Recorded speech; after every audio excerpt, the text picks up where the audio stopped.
Policing Inquiry Tranche 2 Phase 2. We're hearing more from Bob Lambert. He's being asked questions about his involvement in the planting of incendiary devices at Debenhams on the 11th of July 1987.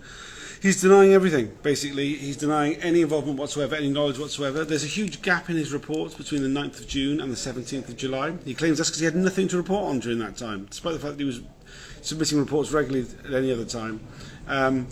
He's sticking with it. You know, so many questions were asked. He's just going, no. And then he's asked about the aftermath and his reports then, the reports that start on the 17th, and why, how he got the intelligence that Andrew Clark was the person who made the devices.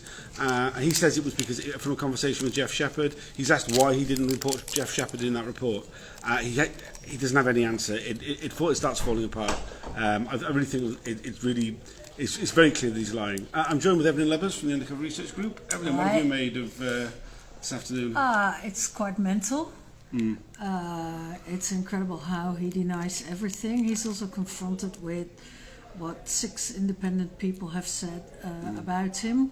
I don't know if this was this afternoon as well. Yeah. So both Jackie and Belinda, who he was in a relationship with, Andrew Clark, who was part of the cell who planted the devices, who first sort of revealed that he had been part of that cell, and Jeff Shepherd, who's been in jail for this, like more than enough.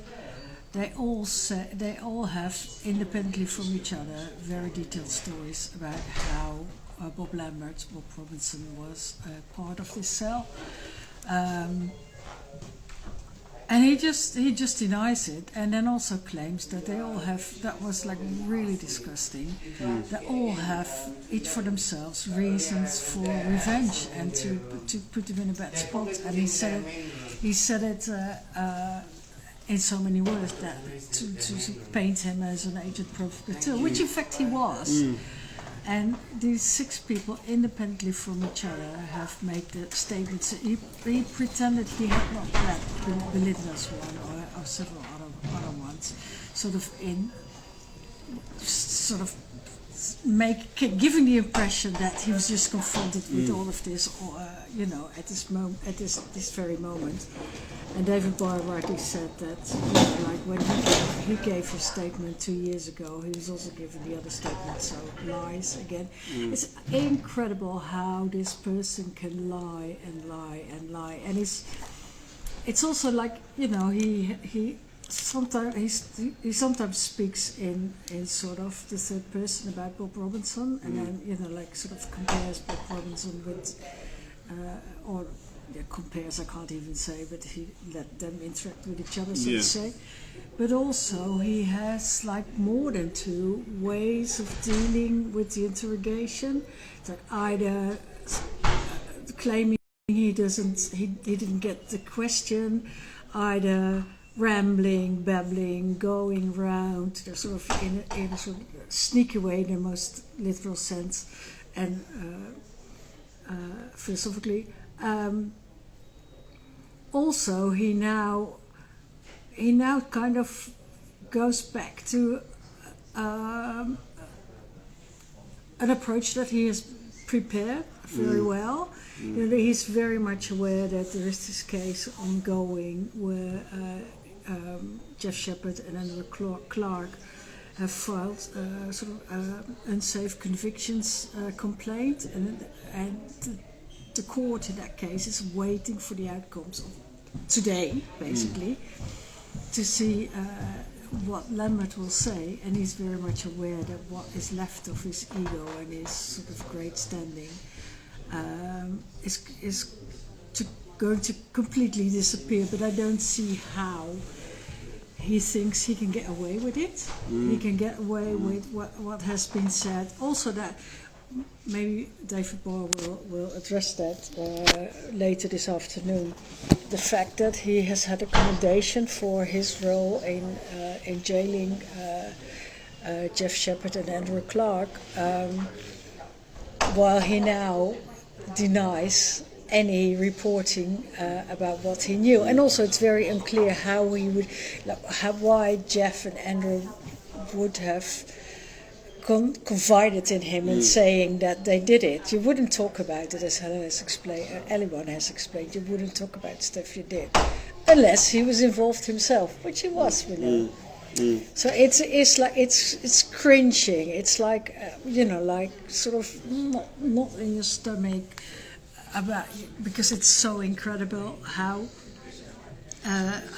people can lie. And the most painful thing was that he was like, in fact, implicating Jackie, although not with so many words, but he said that everybody had a reason to sort of nail him on the cross at this moment. Like, even though they made their statements independently, he suggested that they were all in contact and they had agreed to sort of to make the same statement, and that Belinda and Simon, who has now passed away, both had their reasons to sort of put him in this crime. And that was revenge. And it's like, and he made a big story about what would have happened to him if he would have been found out back in the day. Though when he was found out, nothing happened to him. He's still in one piece. Weirdly enough, the news that he had deceived several women, had fathered a child, and had been implied into incendiary device attack. That ruined his academic career. Cannot come as any surprise. Like when he was exposed, he had just started a book tour because he had done a book about his work in the Muslim contact unit, which he set up with at least 2 other ex-STS, ex-undercover officers post 9/11 to see where, to investigate radicalization in London. And he he jumped up with the Finsbury Park Mosque, less radical people, to sort of push. He even painted rooms there, he really made, it was an infiltration basically, and tried to push out the more radical people. He had written a book about it and was going to do a big sort of book tour with speeches everywhere. You can still find them online and see how he talks, or how he was like able to speak more coherently back in the day. That part of his career fell through, but that was because he was exposed. But it was for the work he had done and how he had not been fair with the people he worked with in the Finsbury Mosque and Finsbury Park Mosque, and also with other Muslim groups who have come up on Twitter already in comments like, okay, I knew him back in the day and I now understand why there was something weird about him. So it's in no way has his career been sort of stopped because of what activists did. It was purely because of the early part of his career as an undercover, deceiving people and deceiving women. Yeah, absolutely.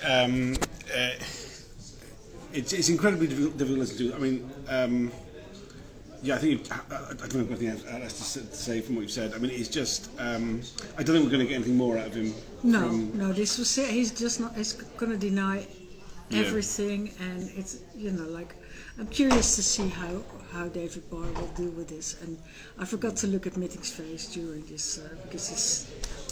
Yeah, I mean, I can see Mitting's face. He's pretty stony faced, to be fair. Yeah. He's not really reacting much to it. He doesn't seem moved by anything that's said. Yeah. What can you do? What can you do? Well, we're only back in for an hour. We're due to be finishing at 4:30. I'll do another reaction video at the end there. Anything else you want to add before? No, thanks. Cheers for joining us.